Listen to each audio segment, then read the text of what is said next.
Jika pada chapter sebelumnya kita dibuat kagum dengan aksi Luffy, walau terlihat barbar, dia dan krunya dengan mudah menghancurkan benteng pertahanan pelabuhan yang dipersenjatai meriam.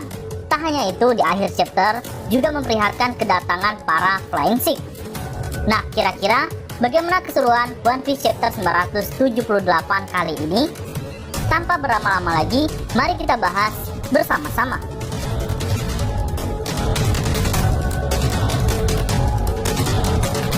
Kisah dari cover story masih melanjutkan perjalanan bajak laut BG yang sedang mencari saudara kembar Chiffon. Jika pada cover story lalu, setelah Lola dan Chiffon bertemu, terlihat bagaimana mereka begitu bahagia karena sudah lama tak bertemu. Dan di cover story kali ini, anak buah Lola berterima kasih kepada bajak laut BG yang telah menyelamatkannya, hingga mereka terbebas dari angkatan laut. Sepertinya ini menjadi penutup kisah dari bajak laut BG mencari Lola.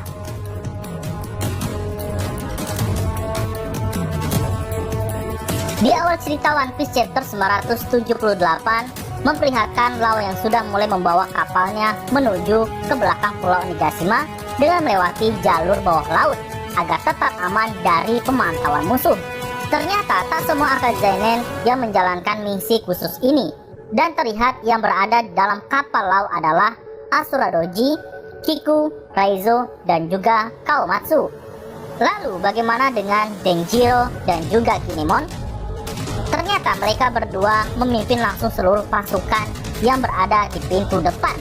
Tentu strategi ini telah dibuat sematang mungkin oleh mereka.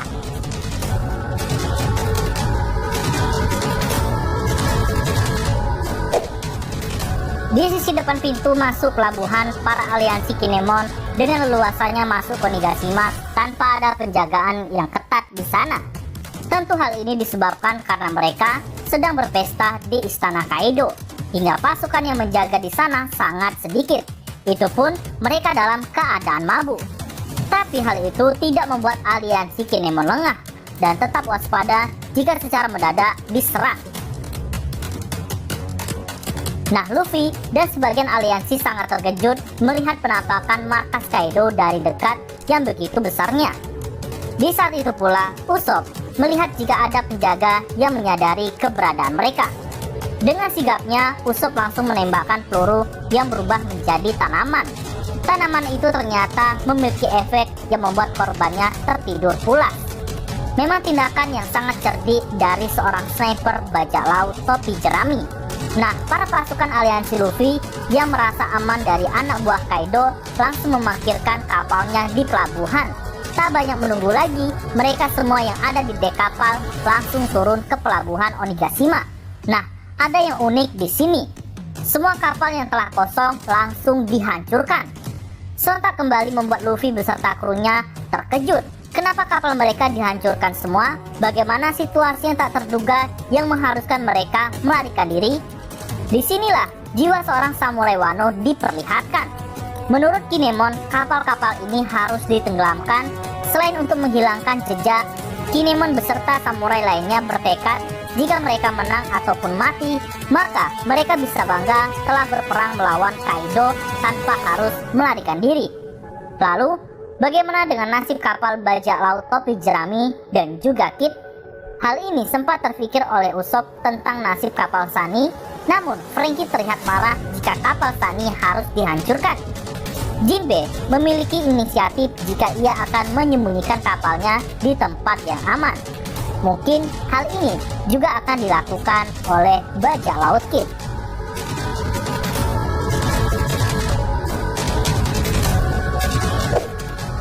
Setelah turunnya pasukan samurai dari kapal dan melintasi jembatan, Chopper dan Sanji melihat hal aneh di seberang jembatan. Pasukan Kaido bermunculan sejak kapan mereka berada di sana. Ternyata mereka bukanlah pasukan Kaido, melainkan para samurai tadi yang secara cepat merubah penampilan mereka menjadi anak buah Kaido. Apakah mereka membawa kostum? Tentu tidak.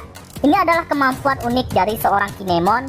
Dia mampu menyulap kostum rekan-rekannya dengan cepat. Kemampuan Kinemon ini tak hanya sekali ini saja diperlihatkan. Ia juga sempat mengubah penampilan Nami dan lainnya untuk misi penyamaran agar tidak diketahui lawan. Dan ternyata kemampuan Kinemon ini tak hanya mampu mengubah penampilan satu atau dua orang saja, melainkan dengan jumlah yang cukup banyak bisa ia lakukan.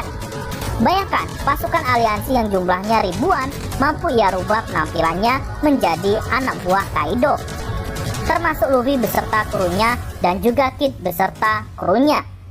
Penyamaran ini tentu saja akan berdampak cukup penting karena akan memudahkan mereka masuk ke dalam istana tanpa harus dicurigai oleh musuh, mengingat pakaian mereka yang sama dengan anak buah Kaido. Lalu, apakah kemampuan Kinemon ini memiliki kelemahan? Tentu saja ada. Menurut Kinemon, penyamaran ini akan luntur dan akan kembali normal jika melakukan dua hal. Yang pertama, mencopot kostum mereka, atau yang kedua, jika setelan pakaiannya rusak.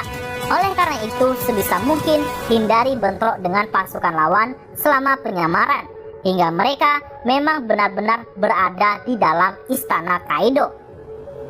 Lalu, apakah Luffy dan Kid akan mematuhi aturan ini? Mengingat mereka selalu bertindak ceroboh dan seenaknya sendiri.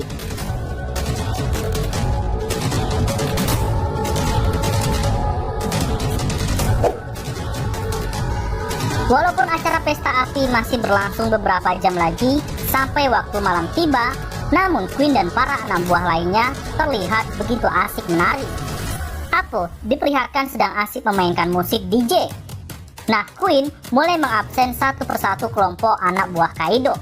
Dimulai dari Waiters yang merupakan anak buah Kaido yang belum memakan buah iblis ataupun Smell. Lalu Pleasure yang merupakan pemakan Smell gagal. Kemudian Gifter yang merupakan pemakan Smell yang berhasil. Gifter Elite merupakan para petinggi semua anak buah Kaido pemakan Smell. Absen ini kembali berlanjut dengan menyebut Tobiropo. Namun, tak ada jawaban hingga Queen menyebut mereka sebagai orang aneh. Nah, setelah mengabsen para samurai Orochi, ternyata di sana juga turut hadir anak Big Mom. Tentu, ini mengkonfirmasi jika anak-anak Big Mom memang benar-benar sudah berada di Onigashima.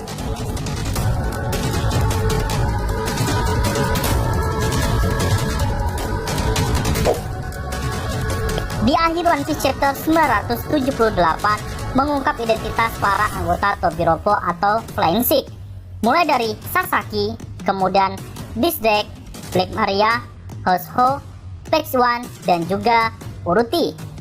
Nah, dalam pertemuan mereka, Uruti terlihat marah dengan Queen dan ingin membunuhnya setelah menyebut mereka sebagai orang aneh. Househo mulai berpikir liar bagaimana jika Queen mati mendadak. Siapa akan menggantikannya? Tentu, menurut Black Maria, Disdek lah yang layak. Namun, Disdek tak tertarik sedikitpun untuk mendapatkan posisi sebagai All-Star. Hal ini kami yakin karena Disdek lebih nyaman dan leluasa selama penyamarannya sebagai salah satu Flying Six. Sasaki senang dengan pernyataan Disdek karena dia menginginkan posisi tersebut dan bukan Pex One. Mendengar hal itu, Uruti marah dan ingin menghajar Sasaki. Black Maria menyukai sikap Uruti yang tak takut pada siapapun. Namun, saat Uruti berkata jika Kaido bodoh, membuat semua Flying Six panik dan menyuruhnya diam. Karena takut terdengar oleh Kaido, maka habislah mereka.